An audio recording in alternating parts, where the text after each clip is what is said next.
So tonight, and before we start, I'd like to make sure I emphasize the fact that we are in the middle of a war that is not even uh, it is not even of this world. It is started in heaven.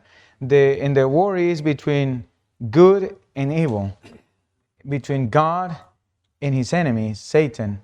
And that war was brought to this earth. And now we are into this because this world was deceived.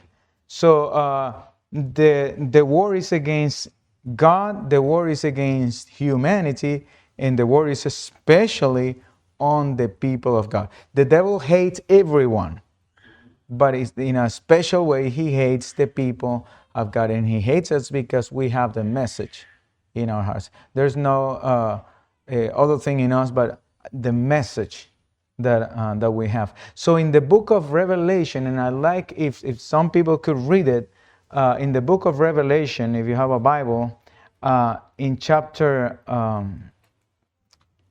12, we're going to see a verse that is there is a couple of verses there are very impressive. And so come with me to Revelation chapter 12, and I'll tell you what the verse is.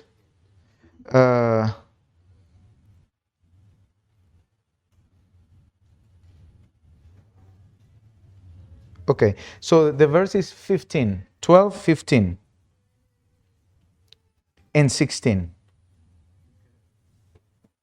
Serpent poured water like a river out of his mouth after the woman to sweep her away with the flood. But the earth came to the help of the woman, and the earth opened its mouth and swallowed the river that the dragon had poured from its mouth. So we see there is a earth, and there is also a river, or a huge amount of water that comes out of a mouth of a serpent. And the serpent has two ways. One is the force, and the other one is deceit. So the deceit is so great, so powerful, that it is like a serpent biting you, but instead of just a couple of drops of venom, this serpent has a river, a whole river that will, swipe you.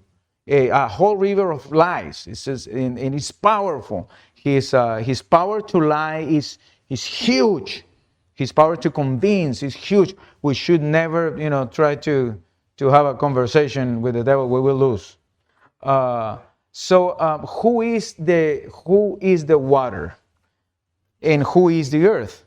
Now, I'm not going to give you an immediate answer, but another question. So let's come to Revelation chapter 7, and we're going to see in 7 verses 1 to 3. And after these things I saw four angels standing on the four corners of the earth, holding the four winds of the earth, that the wind shall not blow on the earth, nor on the sea, nor on any tree. And I saw another angel ascending from the east, having the seal of the living God. And he cried with a loud voice to the four angels, to whom it was given to hurt the earth and the sea, saying, Hurt not the earth, neither the sea, nor the trees, till we have sealed the servants of our God in their foreheads. So these are four angels, thank you so much, that are on the four angles of the earth. That means, in the whole earth. And they are they're stopping four winds. But we're going to see that the four winds are stopped so they don't harm the earth, as we saw, the earth, the sea, or the trees. But now, the winds are also angels. And you know it because in verse 2, next verse, it says that with a great voice, he called the four angels to which was given to harm. So in verse 1 is the winds, the one who harm. But in verse 2 is the angels who harm. So at the end, what we understand is that there are four angels detaining other four angels. These are angels of destruction, and these are angels of protection. So they are about to, release its power to destroy. And they are asked, do not let those angels or those winds to destroy until we have seal, and you're going to see that the sealing is over the people of God. But the wind should not destroy yet three things: the earth, the trees, in the rivers, or the sea. The amount of, now what are the rivers? The amount of waters. Let's go to Revelation 17, verse 15. Revelation 17, verse 15. And we're going to see there that, let me see, I think I'm in 17, verse 15. Somebody has it? Please read it. Okay. Revelation 17, verse 15. Mm-hmm. For he said unto me, the waters which thou saw, where the whore sits, are peoples, multitudes, nations, and tongues. So the waters represent lots of people, but not good people. These are wicked people, because they manage to destroy. It's wicked people. Now, if the waters are wicked people, let's go back to Revelation 12. The waters are wicked people. Oh, who are the trees? Let's go to Luke 23:31. Luke 23:31.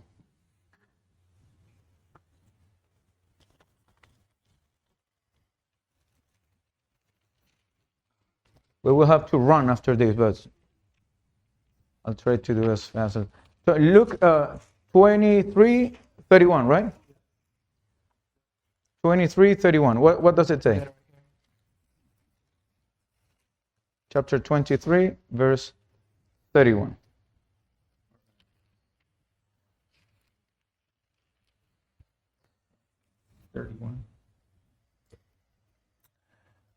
For if they do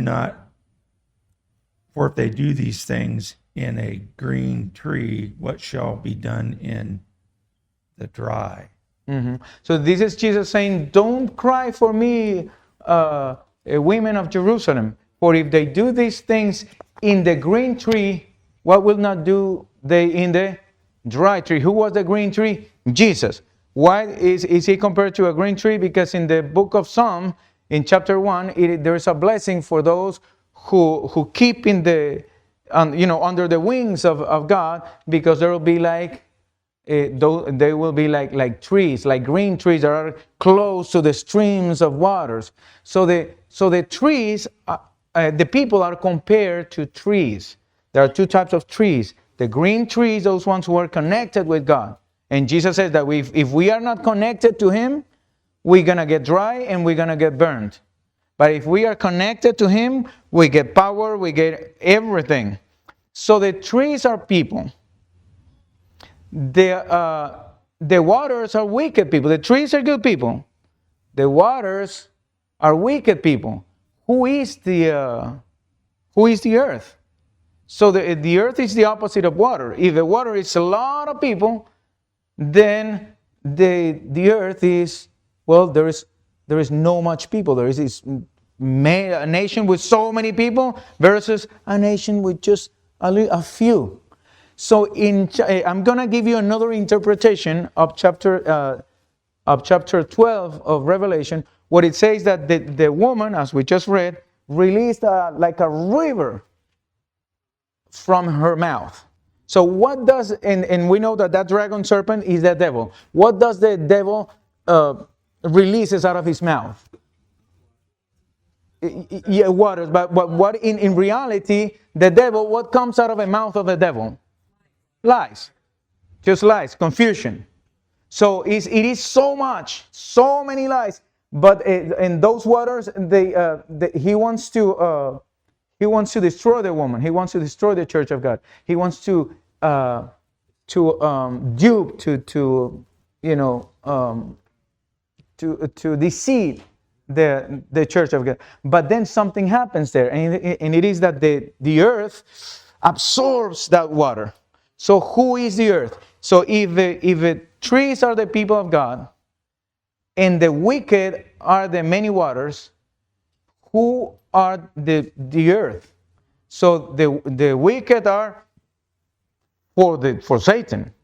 The trees are for God. So the earth is not here and is not there. So the earth represents those people who they have not made their decision yet. Sitting on the fence. They're sitting on the fence. And there are many people, even people who are atheists, they haven't made their decision yet. They don't know. So they are the ones who are discovering all these lies. They are absorbing these lies. We are living in the time of the end of that period where all these waters, all these lies, and all this deception that the devil produced is being absorbed and discovered and exposed by the people who are not Christians. And heaven doesn't see them as wicked people yet. Heaven sees them as the earth. They are not the trees. They are not the waters. They are the earth.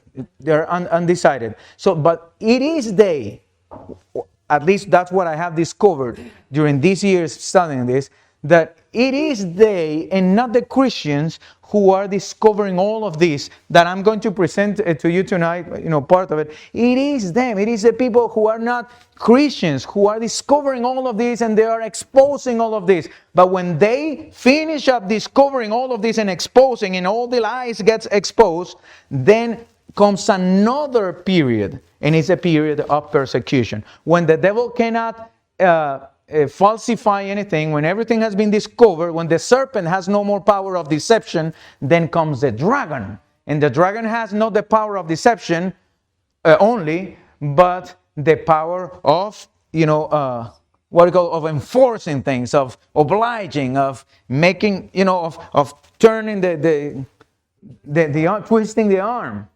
So we are living in this period, in those lies that are being discovered left and right. And it is not even us. It's not the Seventh-day Adventists. It's not the Christians. It's people who don't even believe in God. And they are discovering. And some people are starting to believe that there is a God among them. Nobody's telling them.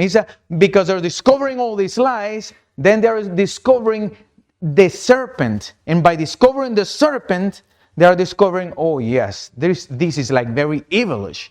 Then discover that the evil side, and then they're understanding, wow, there should be then a good side, a very good side.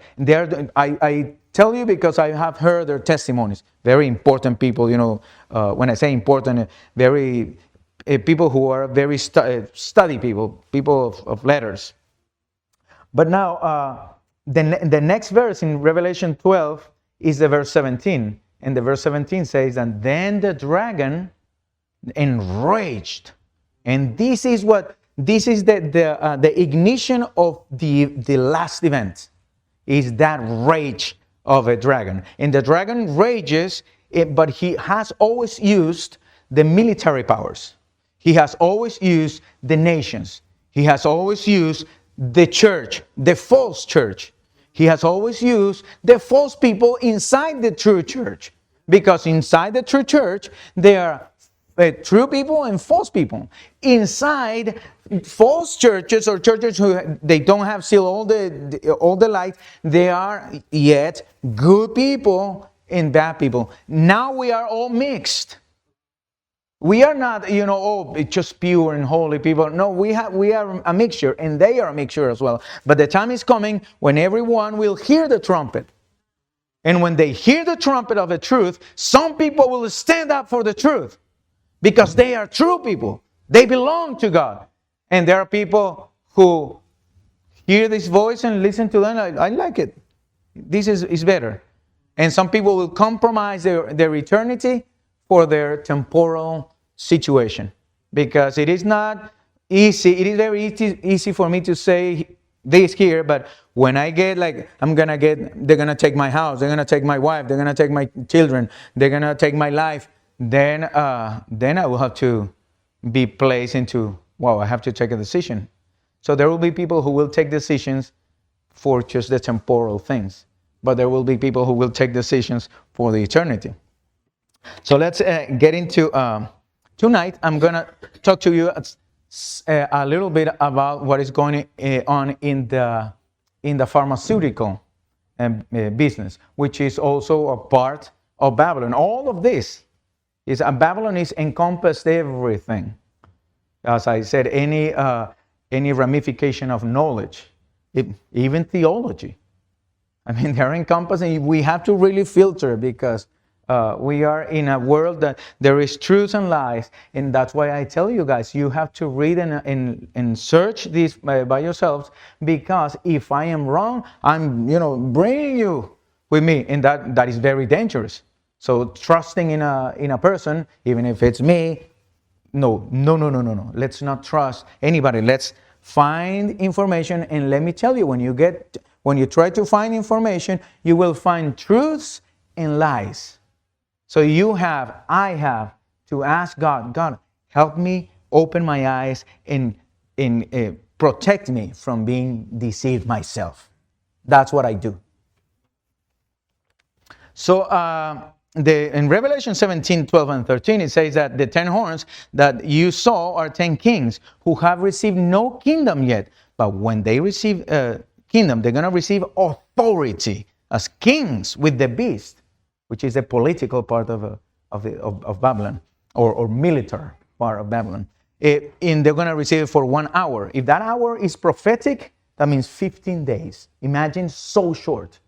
If that hour is just, an allegorical way of saying, then it means that it's very short, but we don't know exactly how short it is. So it could be one or the other. We don't know. These have one mind, and they give their power and authority unto the beast. So whatever wasn't completed at the Tower of Babel is going to be completed at the end. And there will be 2 armies, the army of God and the army of the devil. So we need to make sure we understand where we are so we don't deceive ourselves or are deceived. For there are spirits of demons, says the Bible, working signs, which is miracles, which go forth unto the kings of the whole world to gather them together unto the war. So they're recruiting people for the war. So we have to know where we are at, so we are not part of a wrong army. You know what I mean?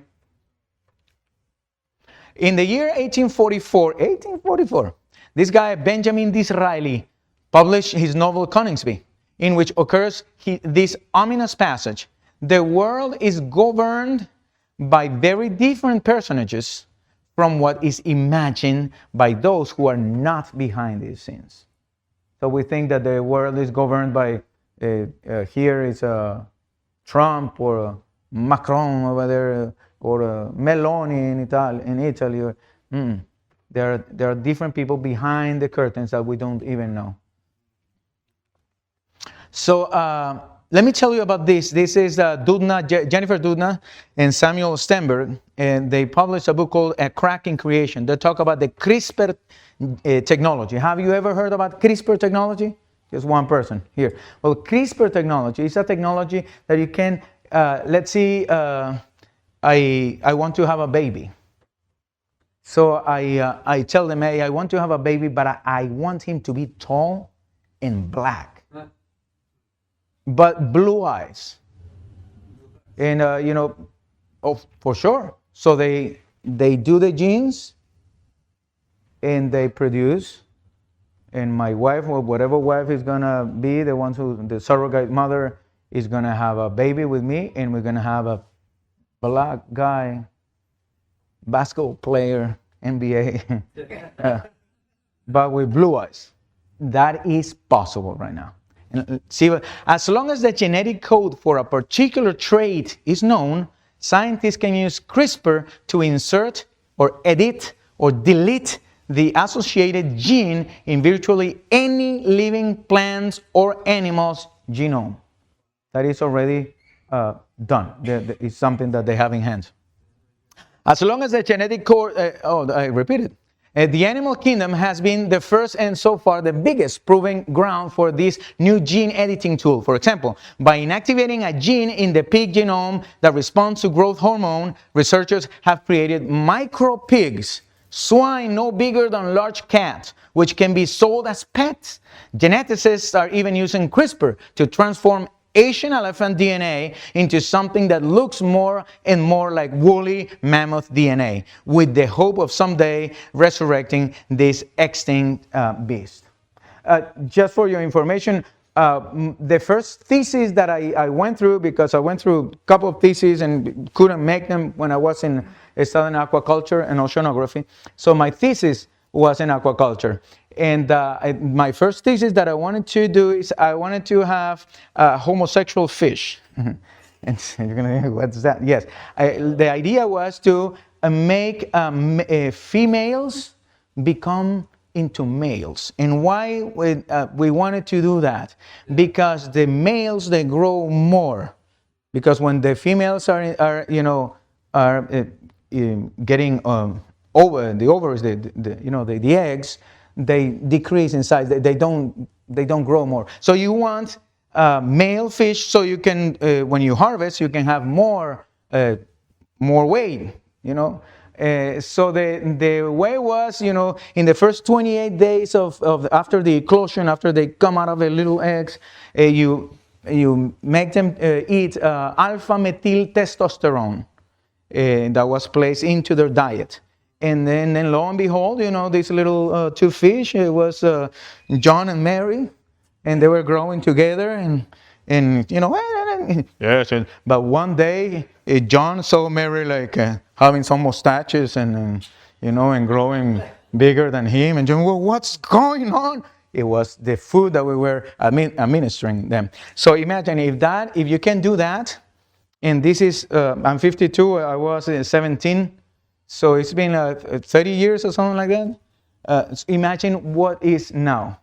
So that was with fish.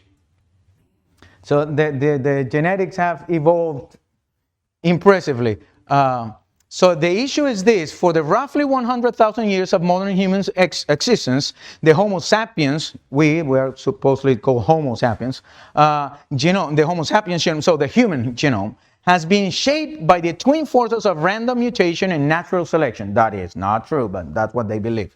Now, for the first time ever, we possess the ability to edit not only the DNA of every living human, but also the DNA of future generations, in essence, to direct the evolution of our own species. This is unprecedented in the history of life on Earth. It is beyond our comprehension. So they are trying to deal with the DNA, the information of God. They are getting into the information of God Himself, the 4 letters. The name of the Lord is 4 letters, and the DNA is just 4 letters that you combine, and it is responsible for all the biodiversity on this earth. A few specific traits make viruses effective as vectors. What do they use? They use viruses. And they were saying during the pandemic, they were saying that there's no way to change the genome, the human genome, but lo and behold, at the same time, they are saying, hey, yeah, we're using viruses to change the DNA. So they call it viruses as vectors. For starters, viruses have evolved to be incredibly efficient at infiltrating cells of any type. And the word evolved, I don't want to get really technical, but the thing is the thing is that the cells, the viruses, they do not evolve. And let me tell you why. The viruses are not living beings. A living being, the smallest one, it will be a cell. The cell can reproduce itself. I can reproduce myself, of course, with another person. And the cells can reproduce themselves. But the viruses, they don't reproduce. They don't have anything. They don't have organs inside. All they have is a little piece of information. So they cannot evolve. That is not true. A virus cannot evolve because in order to evolve, you need to have an information there, and that information needs to combine with something else, and then, yes, it can, and when I say evolve, mutate. The only way you can mutate something is that you directly work with that. So I want you to say what is behind this. Let me finish with this. If you believe that we come from a monkeys, yes, you can believe that for millions and millions and millions of years, you get a little piece of information inside a virus, and then you get a lot of stuff. It's like you leave a book over here in millions of years. Then when you come back, there are many other booklets. Other books evolved from this, and now we have different stories. And you know that is not true. So they believe in that lie, and I don't know why, because they're scientists. I studied science. But they keep on, that's a narrative that they learn, or that we learn, and you have the decision to accept it or not. I never accepted. I believe in God. Well, it's obvious. So they want to use the viruses as vectors. How do they do it? For starters, viruses have evolved to be incredibly effective at infiltrating cells of any type. And yes, they infiltrate cells. For as long as life has existed, organisms from all kingdoms, bacteria, plants, animals, and so on, have had to contend with parasitic viruses, whose sole goal is to hijack cells. Let me explain you that. Insert their own DNA into them and trick the cells into creating more copies of a virus. I don't have to explain, that is self-explanatory. The only thing I can add is that there is this cell, and the virus comes and attaches here. And then, since it fuses with the cell, the information that is inside is like I have something here, and then I release it. So they release the information into the cell, and that information goes into the nucleus of the cell and tell the cell, hey, what are you producing? Oh, we're making chocolate cookies. No more chocolate cookies. From now on, it's going to be lasagna. That's what you're going to make. Only lasagna. Cheese lasagna. And so the cells start only to make cheese lasagna because it's being told. So the viruses do that. So the viruses come, they infiltrate us, and they get us to produce a lot of mucus and and all these things that we agonize from. So they use those viruses, but the virus inside it has the flu. But if instead of a flu, they take the flu out, and now the virus is empty, and they put another information into the virus, so that virus will go into the cells, will inject the information, and the information will get to, oh, now we're going to make this gene, or we're going to affect that gene. So careful with your genes. Use the best genes, because they're going to try to get into your jeans. Or don't wear jeans at all. Use a skirt. And so that is the way the viruses do that. But then what they found out, and when I studied biology, this was already in. And I studied biology at Union College. That was 2000. I graduated in 2011. So it's been 14 years. Imagine how much more they do. So now, today, there is technology to deal with the DNA. And they are saying that they published a book and to deal with the DNA and to change your DNA and mind. So the devil not only wants to change the world and change the animals and change the earth crust and change the oceans and change the atmosphere and change the bodies of water. He wants to change us to the very core. He wants to change our DNA. He wants to, and finally, what he wants to change from us is this mind. And so this is the fight that we are in. And yesterday we talked about the mind. So another way of infiltrating the mind, it is with with chemicals in different ways. So as I told you, I was working to make females tilapia to become male tilapia and have a monoculture of tilapia 30 years ago or something like that. So imagine, yes, it is possible. They found a way to do it. They found a way to crack the DNA there. And as I told you last night, they found a way to crack our thoughts. That's impressive. Let's continue. Over the eons, viruses have learned how to exploit practically every weak spot in a self-defense system, and they have perfected strategies of dumping their genetic payload into the interior of the cells as a tool. Viral vectors are astoundingly reliable. Researchers working with viral vectors can get genes into target cells with nearly 100% efficiency. For the scientists who pioneered their therapeutic use, viral vectors were the ultimate Trojan horse. So the good thing about this is that if you have an illness, they might be able to, to take that gene out, to put the gene off, and to turn the other gene on. That's great. But also they have the power to change things in us, other things. So since those people in the medical business, they are not angels that comes directly from heaven, but they are human beings as us, they could plan really, really bad stuff. They could do really wrong things with us. They could do really wrong things with babies. They can produce babies that are not really from a mother or from a father. They can produce babies in artificial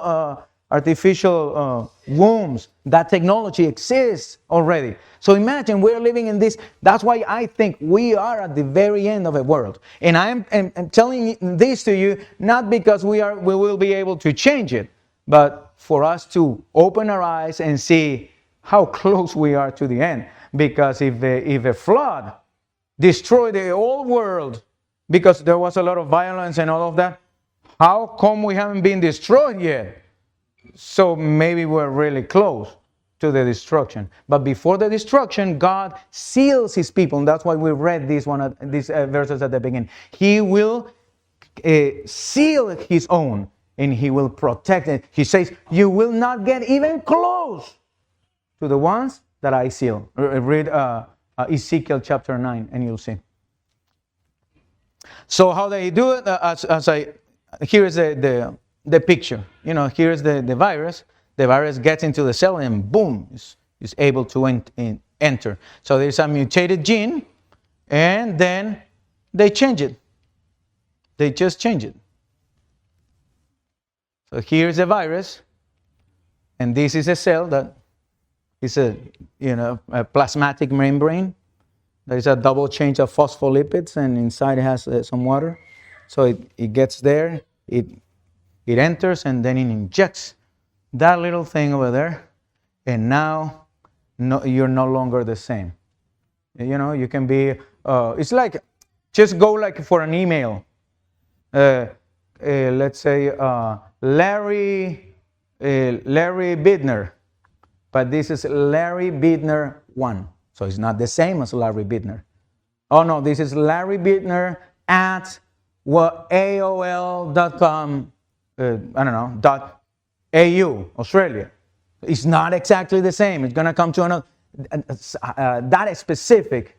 It is. So if they change anything in us, it won't be me again. And in fact, if they change us, who we will be children of? Who are we, the creation of whom we are now? So there is a lot of things there involved. Let me see how fast I can go. Homo Deus. You know that they say that we were the Homo, we were like walking like this when we were, remember when we were monkeys? So one day we started to, you know what, I'm sick of walking this way. And we started to work like this, and they called us Homo erectus, because now we are straight. But then from Homo erectus, we came to be Homo habilis. We were now we can move our hands and do things. And then we came to be what we are today, the Homo sapiens. We are conscious, understanding people. But they want to make us into Homo Deus. You know what Homo Deus is? Is the man God. Wow, isn't that what the devil wanted to be? But here this guy says, Mary's explain. This is Yuval Harari, Navari, I don't know, whatever. You'll see it. Mary's explained that in the fight against death, we aren't trying to gain a few yards. We are trying to win the game. PayPal co-founder Peter Thiel has recently confessed that he aims to live forever. The writing is on the wall. Equality is out. Immortality is in. The breakneck development of fields such as genetic engineering, regenerative medicine, and nanotechnology fosters ever more optimistic prophecies. Some experts believe that human will overcome death by 2200. Others say 2100. Kurzweil and De Grey maintain that anyone possessing a healthy body and a healthy bank account in 2050, I don't have a healthy bank account, so I'm out already. We'll have a serious shot at immortality. So you have to be rich. But if you're rich, you have enough money to pay, they can make you immortal. So we'll have a serious shot at immortality by cheating death a decade at a time. According to Kurzweil and De Grey, every 10 years or so, we will march into the clinic and receive a makeover treatment that will not only cure illnesses, but will also regenerate decaying tissues and upgrade hands, eyes, and brains. So it's, a lot of medicines, a lot of chemicals that they're going to inject, a genetic treatment, whatever, vaccine, and they're going to make us not to get ill. In that way, we will live more and more and more and more, and we will not decay. Wow, hallelujah. But so that is, before the next treatment institute, doctors will have to invent a plethora. Doctors will have invented a plethora of new medicines, upgrades, and gadgets. Unlike God, future superhumans could still die in some war or accident, and nothing could bring them back from the nether world. However, unlike us mortals, their life would have no expired date. My God. And so this is Harari Yuval Noah. It looks like a tongue twister, but it's Harari Yuval Noah, Homo Deus. Impressive book that when you read it, I vomit a couple of times. Now, I wanted to give you two testimonies. One is this: I was working with PowerPoint to learn how to do certain things, new things, and they asked me for an image. I have downloaded this image of The Economist, front page, and it is like those. I forgot how you call it. Exactly. I cannot pronounce that, but iChart. Oh, that's how you say it. Oh, we call it letter soup. You won't believe me, but that's the way we call it. We call it in Spanish a letter soup. So this iChart or letter soup, I didn't pay attention to it. This was 2019. But see that that the perfect vision is 2020, right?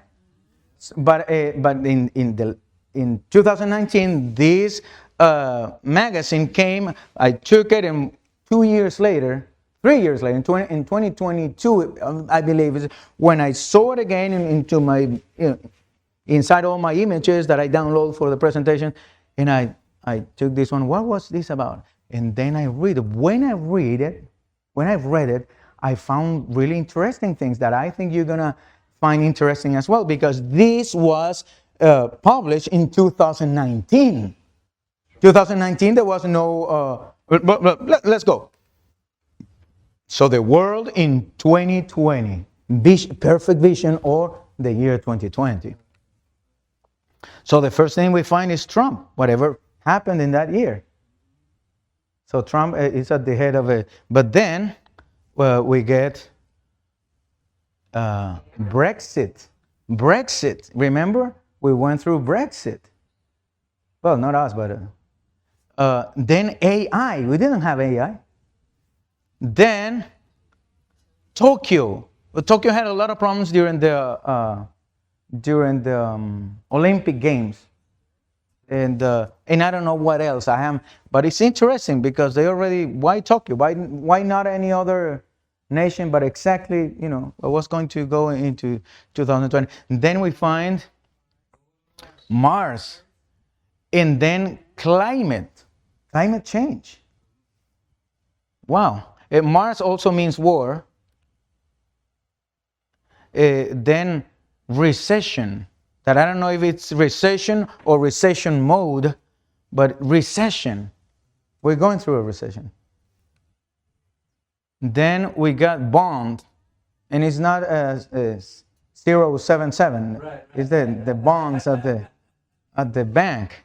And we have also, in fact, we have dogs bonds, and there are trash bonds, and there are also dogs bonds. So there's something that was going to happen with the bonds in the Wall Street. And so they knew it already. Then we have Beethoven vision. What is Beethoven vision? Well, the thing with Beethoven is that he had this song that I don't know if you remember, that was like a ta ta ta ta la la la la la la la la la la, and invites all humans to be one, the unity of all men. And that's Beethoven vision. It's not the vision that he had. So it's something like all together, and then biodiversity. So something was going to happen with the animals, and less and less, and then more destruction and more destruction. It's impressive, all of that. And then I found Raphael. I couldn't know what that is, but Nightingale, and also I don't know if no. Let me go up. There is something over here, and that I couldn't. This here. It says war, and here it says Russia. So it's impressive that all of that happened after 2019. And so if it was something like a Russian, suddenly, that war exploded, how come they knew it? So it's either there are prophets, it will be too much coincidence because it's too many events that happened. So it's either they're prophets or they don't, or they know what they're doing. They have a plan. They have they have an agenda, and they're trying to make that agenda to get to fruition, to fulfillment. So as I said, they were expecting this war. And I don't know if you know, and this is not a rumor, or if it's a rumor where it's in the news. And I heard it by a girl, let's say a girl like 20 years old, something like that. She appears there in TikTok and saying, here she has this French accent. Here in France, le président, she's bringing all people because we're going to have war by March 2026. And since people talk so much, I went into the news and I found this news. And yes, and France orders hospitals to be ready for a war in 6 months' time. This was September the 3rd. And have a look at this. French hospitals have been instructed by the country's Ministry of Health to prepare, and her name is Catherine Vautrin. So the Ministry of Health to prepare for a major military engagement. The director revealed in a letter to regional health agencies anticipates 10,000 to 50,000 men in hospital over a period of 10 to 180 days. So it could be 10 days or it could be 6 months. Health Minister Catherine Vautrin confirmed the preparation, saying they are a normal part of anticipating crisis in the current international context. So they're expecting that. And I know for what we have been, remember that I show you that it says, all we need is a major crisis and they will accept the new world order. All we need is just to make a great crisis. So apparently that's what they're working for. They are pushing for that. And we are living in those days. This guy, Hans Joachim Schellenhuber, is the voice, somebody sprechen Deutsch over here. He's the voice of the Vatican on global warming. When global warming was being talked about, he was the voice for the Vatican for that. And he said that humanity, that the earth cannot hold more than 1,000 million people. So 1 billion people. So we are 8 billion. What they are saying is that 7 billion of people need to disappear. You imagine the amount of, Hitler killed 6,000 Jews. And it was huge crisis. Imagine 6,000 million. Imagine 6 billion Jews. It would be 1,000 Holocausts. And precisely the Bible talks to us in the book of Daniel, that in chapter 12, verse 1, and also Jesus in Matthew, he says that there will be a great crisis, such as never was. So the things are getting like in sync, like in sync. So this is what he said, and this is the stone, the monument that I told you that it was in Georgia. I've got the pictures, and that it says the 10 Commandments for humanity said there, and the first one on the head says maintain humanity under 500 million. That's even less than 1,000 million, 1 billion. So 500 million. So 7.5 billion people are going to disappear. How? Wars, illnesses, viruses, vaccines, whatever. They're going to use all of the toys they have. They have a purpose. Now, God has a purpose as well with us. And see that we just read today. Do not harm the trees, the good people. Do not harm the wicked people, the waters. Do not harm the undecided yet, until we have placed a seal. We need to receive that seal. All of us. We need to receive it today. We need to pray and ask God every single day, God, seal me with your Holy Spirit. So when destruction comes, because it will come, when destruction comes, we are under the wings of the Almighty. Nothing can harm us. Nothing can touch us. Even death. Even if we are killed, nothing can harm us. He will resurrect us again. So let me give you this about, we're talking about the disappearing of people. So this is Henry Kissinger in his Memorandum 200. Although might seem unbelievable, there exists a document that sustains thesis in an official manner and secret until its declassification. The intellectual author is the great guru Henry Kissinger, who signed it on April 24th, 1974, when he was State Secretary of the United States.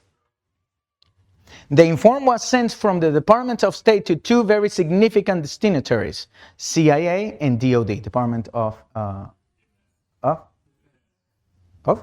Defense, and was adopted as the official policy for the United States by President Gerald Ford in November of 1975.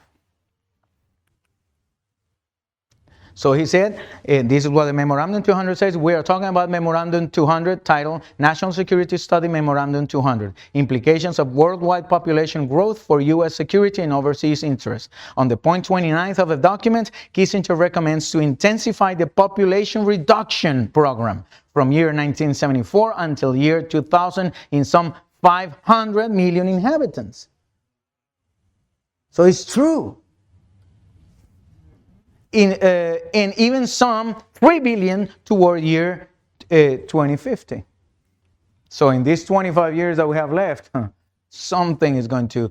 And lo and behold, this guy, our loving benefactor, Bill Gates, he said depopulation through forced vaccination, the zero carbon solution, and there's a whole article on that. The world today has 6.8 billion people. That's headed up to about 9 billion. Now, if we do a really great job on new vaccines, healthcare, reproductive health services, so cutting the, so you don't reproduce, it's not reproducing more, it's reproducing less. So vaccines are not for reproducing more, it's for reproducing less.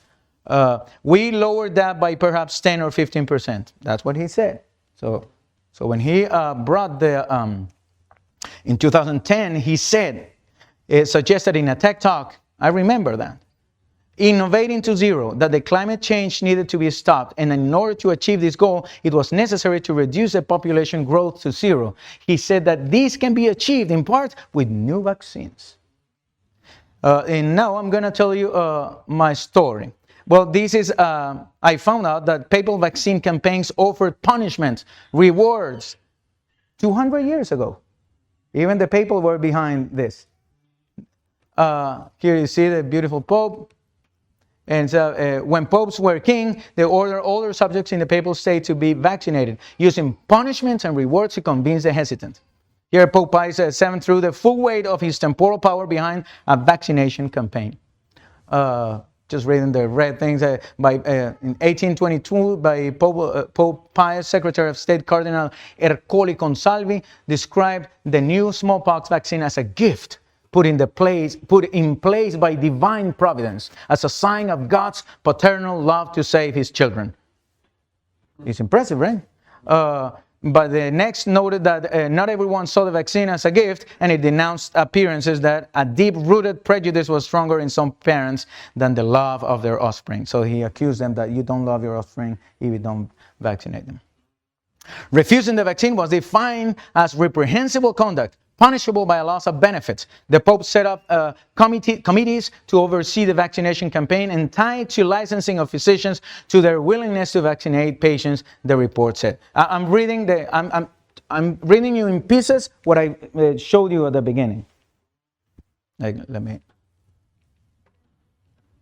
So this whole article is what I've been reading. Okay, so I'd like to show you some things about vaccination, because I was affected by it, and I'd like to give you my humble opinion, and because this is no more than my experience and my opinion. But in the 2003, my son was born, and he was, normal. He was 1 year, and he was speaking perfectly. But right after, we found this at the end, not at the beginning, because I come from a family who I got all my vaccines, and all my children they got all the vaccines.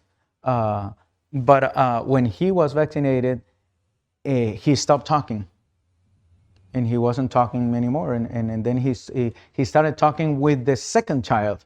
Then he started talking, and later on we found that he was autistic, that he is of a Asperger syndrome.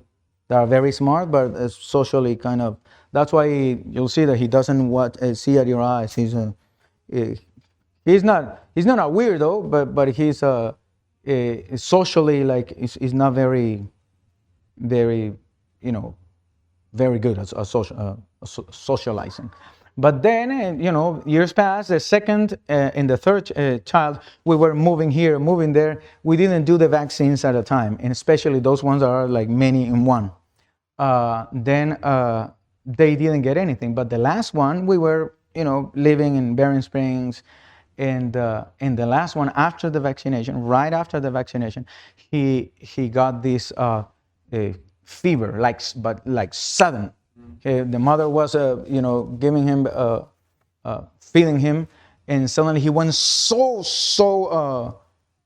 hot that she felt something that was like, burning her, and she found the boy that was unconscious and having seizures and blue lips, and the limbs were totally, unresponsive, and it was really, really scary. I thought that he was going to die. And 1 week later, it happened again. It was right after that episode of vaccination that it happened there, and then next week. And well, thank God, nothing happened. But then last year, we discovered, and I had my suspicion because I already had one child like that, but we discovered that Jonathan is also autistic of the Asperger syndrome, and thank God they are normal into their minds are normal into many ways. But then I started not with Jonathan, but with Isaac, my first son. I started studying about vaccination. Since I'm a biologist, I started digging and learning about what Asperger was, and about autistic syndrome, and and vaccination. And I learned a lot of stuff, and I'm gonna show you the books I bought, and I've been learning and studying. And so when the vaccination campaign came in 2020 for the COVID, I decided not to get that vaccine. None of us got it. Not because we were against anything, but because now we were really afraid of what was behind that because I have studied before. I have studied the history of vaccination because of my son. So in 2016, I was studying, and then in 2020, when this appeared, I already had my suspicions. So let me show you. This is the books I have read: Dissolving Illusions, Disease, Vaccines, and the Forgotten History. It's impressive, this book. It tells you of a history of vaccines and how things are, and the why they call it that way, and all the vaccines. And I showed you this one already, Noah Yuval Harari, which is not about vaccination, but he talks about vaccinations and medicines and all that stuff in order to make us, to make a genetic treatments in order to make us immortal. That's what. But A Crack in Creation is the one I told you about. This Jennifer Doudna and Samuel Stenberg. And then I already purchased this book of Robert Kennedy Jr., Thimerosal, Let the Science Speak. And then I found out that in the vaccines, in all the vaccines, there is thimerosal placed. And thimerosal is a way of saying mercury. So they put mercury into that. So what I can tell you about that is that when I studied biology, they told us that there is nothing that can go into our brains, nothing, unless there are pores in the cells, in the plasma membrane, and nobody can enter the pores unless it has like a key, So in these cells, in the brain, I mean, it will not accept anything. It needs a password, and the password is what they call coadjuvant. They need somebody. And what is somebody? It needs to be. Have you heard about mother cells? Mother cells. Let me explain. When we are an embryo, and we're just a little ball, and so we have all these cells inside, and we start developing a notochordium, like our spinal cord, and all the cells are there, and then from there they distribute to any place of a body. They are pluripotent cells or mother cells. They're called that way because they can be any type of cells. If they get to the brain, they will be brain cells. If they get to the tissues, there will be tissues in the let's say in the osseous.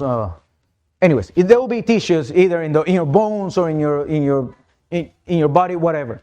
So those cells, they can get into the brain, no question asked. So the way they do it is they get these embryos. Where do we get embryos from? From a baby that has been aborted. So they take those cells from human H, kidney K cells and aborted, and then they use that with the thimerosal, with the mercury or with aluminum, and that way those metals can get into the brain of a child. So that's how it is very devilish, because they don't need that. We don't need any metals in our brains. So there are things happening, and I studied all of this. This is my own research. You can study by yourself. Maybe I'm wrong. Maybe I read just a couple of books and they are biased. But it kind of makes sense to me. And I think we have to be careful with this. But I bring this topic. It is way too late. We all have been vaccinated and all this stuff. But why do I bring it for? To tell you guys that anywhere we look at, these people are looking to harm us. The really smart people in the world, and I'm not saying every single one. I'm saying there is an elite, a very few people who know what they're doing, and they deceive the rest. Just like in the Holocaust, it was only a few people. The rest, they were just following orders. When they brought them to the judgment, Dusseldorf, I forgot what it was. But when they brought them to the judgment, they only said we were only following orders. So they didn't know anything of what was going on. So we have to understand that we are at the very end of the days, that they got to harm us in every way they can. But also I want to tell you, no matter how much they want to, manipulate us, God is with us. But we have to make sure that we get on the Lord's side. Don't try to get your loyalty to anybody else, even if it's your boss, even if it's where you work for, even if it's the whatever, even the church. Don't give your loyalty to men. We have to give our loyalty to God. So if tomorrow somebody told you, hey, you have to work on Sabbath, you have to work on Friday night because this is the way we do it, we have always done it, and you have to work this Sabbath night, this Friday night. If you understand about the day of the Lord, don't do that. If they tell you, no, you have to do this to that person, the person is going to be dead after you do it. Well, you don't do it. Because your boss, my boss, our Lord, is God Himself. And it is to Him that we, owe our loyalty. Let me see what the time is before we end. It's too late. Let me give you just a flashback of a flash, really, of the things, more things that I have. Oh, see, these are the other books. This is very nice, this book. And this is the book I read about autism on those days. This lady was fired after she discovered everything about the AIDS and cancer and the metals in the body. And let me tell. No, this is way too much, but let me say, in 1962, the maximum numbers of vaccines a child would receive by age 5 was 3. In 1983, the maximum numbers of vaccines a child would receive by age 5 was 10. Today, that number is 38, which is nearly quadruple what it was in 1983, and more than 12 times what it was in 1962. They don't care about that. There is more. I can give you all the percentage. Childhood wellness plans, 72 shots. This is, I found it, Awaken America, AmericansFaith.com. There is a lot of, he says that whatever happened with the vaccine was an experimental gene therapy. This guy, and when I investigated about the Pfizer, they are demanding sovereign assets as collateral in different countries. So they got really rich from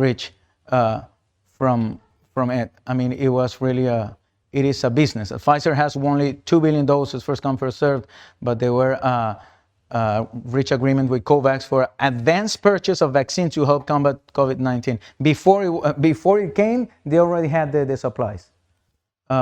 Same with the Chinese and what else? They overcharge for the vaccines, and this is the epoch. They have this chart of all these years and how. Let me at least tell you that one. This is Shi Shenli, also known as Shi Shenli, and she discovered a natural reservoir of coronaviruses in bats living in caves in southern China. But have a look at this. So she's the director of the Wuhan Institute of Virology. She discovered a natural reservoir of coronavirus in bat living in caves in southern China. And she and her team write a paper published in Journal of Virology that shows how horseshoe bat viruses can be manipulated to infect and attack human cells using an HIV-based pseudovirus. So they were working on making the virus to attack humans because the virus didn't attack the coronavirus. These ones didn't attack humans. And then they were working on an enhanced, I forgot the term, enhanced, but anyways, it was to make it even more virulent. So when you read that stuff, how can you be, working on something to infect humans? How do that help me or you or anybody? Why do you want to infect humans and to make it even more infectious?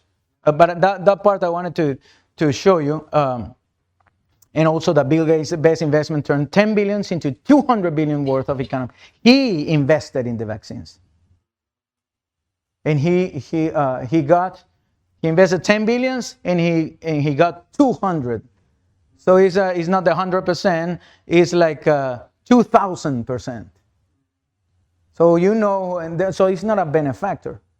So we have to be careful with all of these things that are happening. But on top of that, we cannot stop it. We cannot do anything. But one thing we can do, we can put all of our trust in our God, and let's not trust anybody anymore.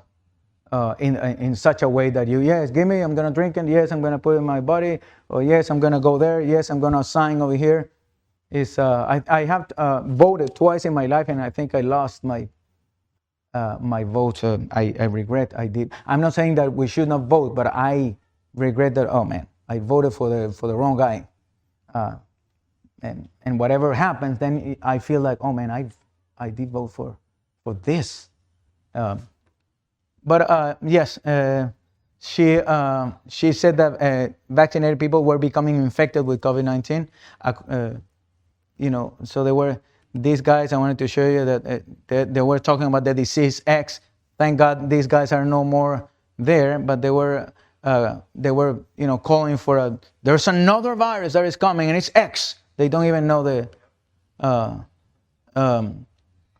Well, look at this. Sorting through the controversies over pandemic mask wearing. I want you to. What do you guys opine about it? But it talks about the N95 masks, which are effectively a filter out large and small airborne particles. This is a mask, and when I look at the mask, well, these guys says there's little to no difference in how many people have confirmed flu. Masks probably make little or no difference. But in this guy here, he says that there is no. Listen, because it's very short. Oh, we have no volume. Anyways, let me see. Let me go to the next one. But he said there that mask didn't protect. So he said at the beginning that they will protect, and then he said that they didn't protect. And now let me show you this. So this is the mask, right? The N95 mask. So it's in Amazon, and see the size. The size is 0.3 microns. See? It's every hole in that mask is 0.3 microns. Why am I bringing this? Have a look. Virus particles are extremely small, with diameters ranging from 20 to 500 nanometers, not microns, nanometers. These are even much smaller. So these are smaller than the whole of a mask. How much smaller? Well, 1 micrometer is 1,000 nanometer. So it means that let me see. It means that if they are from 20 to 500, and the virus is like, I believe it's 3,000. Yeah, 3,000.